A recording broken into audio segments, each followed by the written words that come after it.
Welcome to the President and CEO Focus on the Middle Market podcast series, where President and CEO founder Paul Stukel discusses middle market issues with business leaders from across the nation. Today, Paul speaks with Tom McGee, National Managing Partner for Deloitte Growth Enterprise Services, about the outlook for middle market companies and the results of Deloitte's recent Mid-Market Perspectives report on America's economic engine. So how would you characterize sort of the summary of your most recent report on the middle market?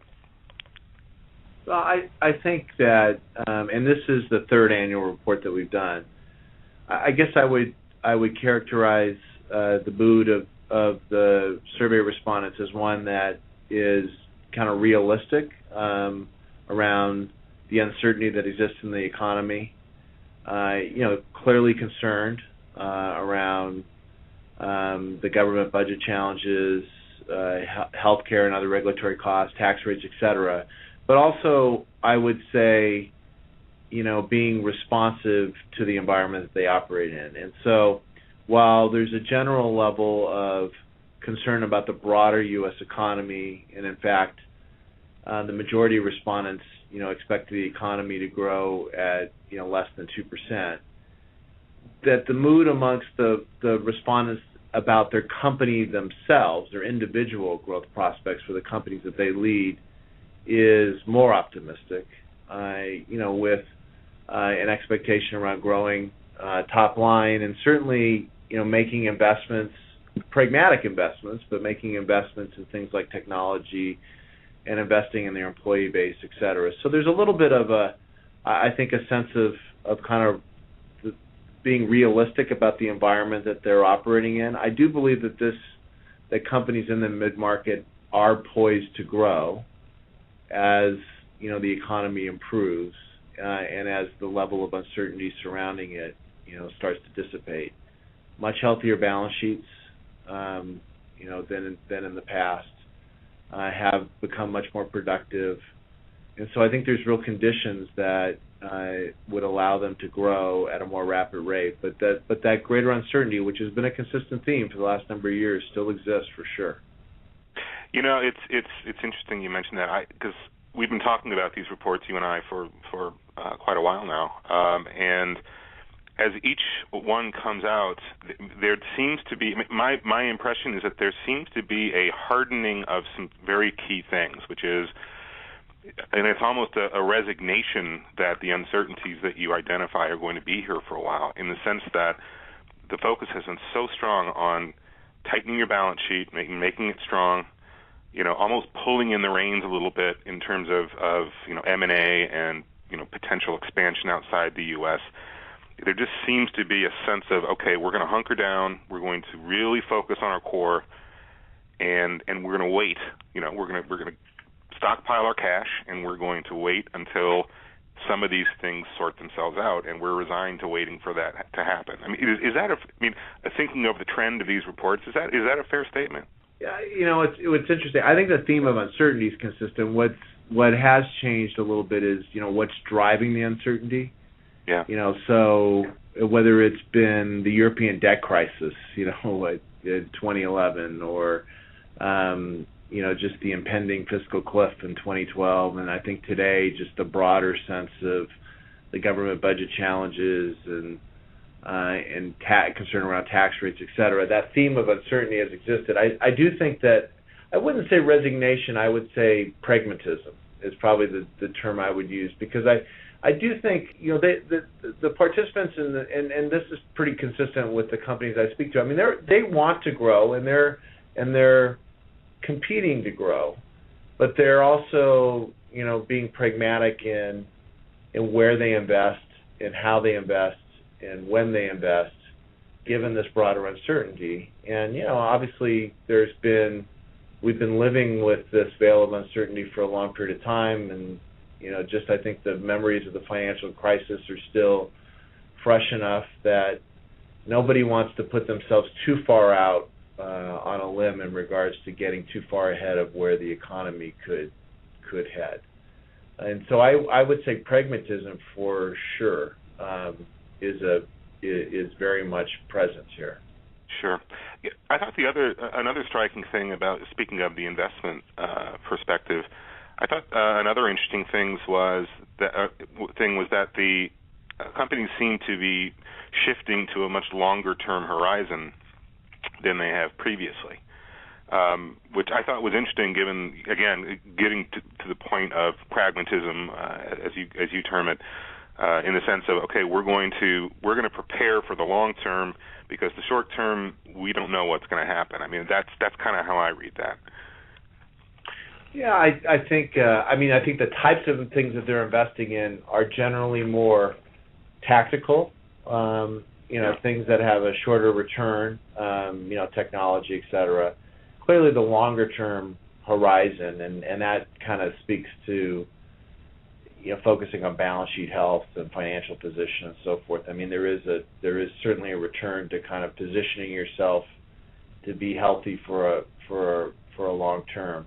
It is interesting. I mean, when you think about, and I would chalk this up to the greater uncertainty that exists, when you think about the amount of uninvested private equity capital that sits out in the market, the amount of cash sitting on corporate balance sheets. I mean, we're obviously operating in an environment with very low interest rates, and we're in multiple years into an economic recovery. You would expect there to be much more investment, much more M&A activity based upon past recoveries than you see today. And I think that it's reasonable to assume that the cause of not seeing that activity is just this greater uncertainty that just continues to kind of sit there over not just this market space, but I just think that business in general. Yeah, one of the things that I noted in the report was that there was a difference in perspective in terms of optimism between the relatively small share of middle market companies that are surveyed, the public companies versus the private companies. What do you attribute that to? I think a lot of it. I'm not sure if it's ownership structure as much as its size. If you look at the larger the company is on a size spectrum, and as you know, I mean, although it might seem like a finite space, $50 million to $1 billion, there's a lot of diversity in that spectrum, which is the demographics of the companies that we surveyed.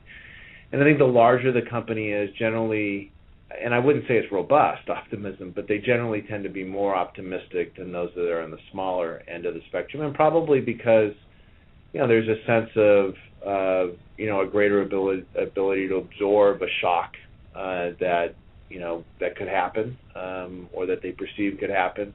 And so I think size, clearly, to me, it's more about size than ownership structure in regards to the level of optimism. And I think it has to come down with the perceived ability to kind of manage an unforeseen event and the benefits of scale that come with size. Right. Okay, we have to talk about it. The Affordable Care Act, Obamacare, however you want to call it. Obviously, that has risen in concern for middle market companies. And do you see any relief from that anytime soon? I mean, in terms of that being clarified for folks, or is that going to be kind of a lingering effect? Yeah, I mean, I don't know about clarification of it and any possible changes to the law itself. It clearly is having, an impact in regards to optimism and outlook. And I think part of it's the unknown. Part of it's just the cost of compliance. Part of it's just it's part of the collage of things that they're concerned about. But clearly, I mean, if you look at the numbers, there's the respondents are very concerned about the Affordable Care Act.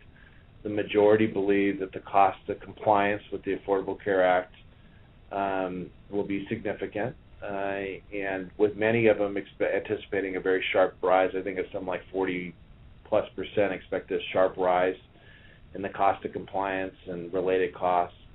And so it is having an impact. I wouldn't say that's I wouldn't point to that as the only concern for sure, because I think there's other concerns, and in fact just broad economic uncertainty is the biggest concern that the participants have. But it's clearly it is clearly a top 3 type of concern. And that, to a little bit to my point earlier, Paul, which is, while the theme of uncertainty has been consistent, over the past number of years, the things that cause that level of uncertainty to stay there have changed. And this year, this is one of those items.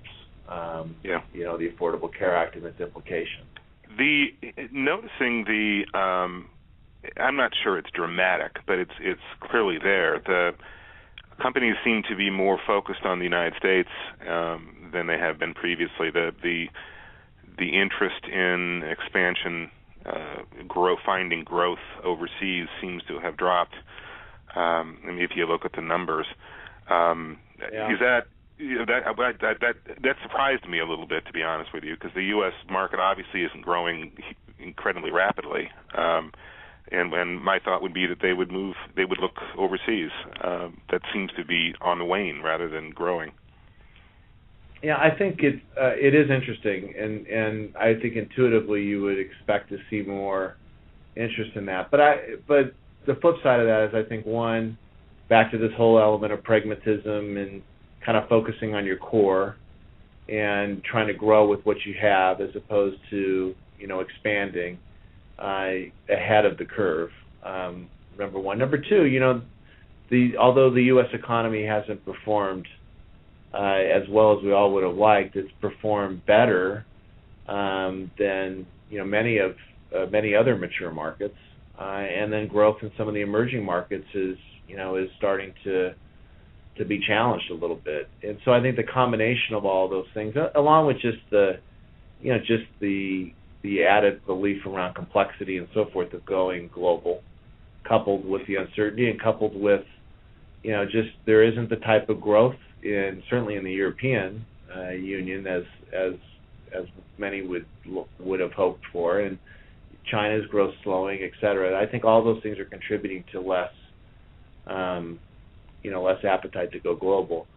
I'm not sure if that's a long-term trend, but it's certainly a trend that exists in this report, and I think relatively consistent with a couple surveys we've done over the last few cycles, and maybe also just conversations I'll have, anecdotal conversations with executives and so forth. It's back to this pragmatic element. Let's try to grow what we have and not get ahead of things. I mean, I guess as a summary, again, we've talked about uncertainty and the focusing on the core. These obviously seem to be the key elements. I mean, what are you hearing about the future? I mean, obviously the report talks a lot about people's expectations for growth, but given sort of the trend you've seen over these 3 years of reports, what's your sense? What's your sense of where things are going? Yeah. I think it's kind of a tale of two cities, so to speak. I think on one hand there's clearly the concern about the broader U.S. economy, and I think we could focus on that, and we should, respect the views that and the results from the survey. But I also think there's some positives that can be taken from this too. One, a greater level of confidence in individual companies and their own prospects for growth, and that's certainly at some point you would expect that to translate into broader growth for the U.S. economy as a whole. What I'll say, positioned to grow, poised to grow, healthier balance sheets, being more productive, investing in your employees. Those are positive things. And while we may not see the benefits immediately from that, I think as events unfold and as some of the uncertainty begins to be lifted, this is a market segment that I think has done a really good job of positioning themselves to take advantage of an improving market, and so I take that as a positive also, right. And I would not lose sight of that. Be sure to check back at PresidentandCEOMagazine.com for future episodes in the President and CEO Focus on the Middle Market podcast series. Thanks for listening.